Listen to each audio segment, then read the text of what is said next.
এক মিনিটের মধ্যে আজকের পশ্চিমবঙ্গের শীর্ষ 5 খবর। 18 অক্টোবর। কলকাতা পুলিশ দীপাবলি ও ছট পুজোয় আতশবাজির সময় মাত্র 2 ঘণ্টা নির্ধারণ করেছে।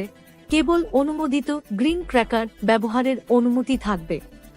2 রাজস্থানের 3 খুনের আসামিকে কলকাতা থেকে গ্রেপ্তার করেছে পুলিশ, একজন এখনও পলাতক। 3 মুখ্যমন্ত্রী মমতা বন্দ্যোপাধ্যায় আউটসাইডার মন্তব্য নিয়ে ব্যাখ্যা দিয়ে বলেন, তিনি কোনো মানুষ নয়, একটি রাজনৈতিক দলকে বোঝাতে চেয়েছিলেন। 4 কেন্দ্র সরকার গোর্খা সম্প্রদায়ের সঙ্গে আলোচনার জন্য মধ্যস্থতাকারীর নাম ঘোষণা করেছে। 5 ইডি আবারও পশ্চিমবঙ্গের বিভিন্ন এলাকায় বালু পাচার চক্র নিয়ে তল্লাশি চালিয়েছে। আজকের দীপাবলি মূল পূজা টিপস সাফল্যের জন্য। Disclaimer, this is for educational purpose only.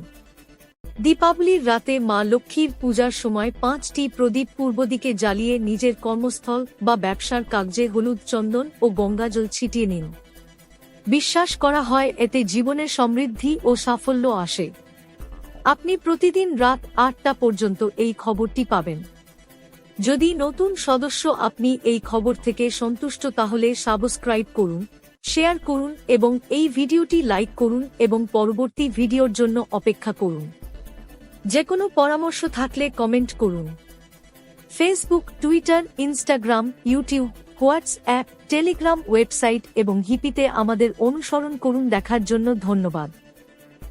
Bangla news আপডেটে আপনাকে স্বাগতম। এটি আজকিবাদ বাংলার ইউনিট।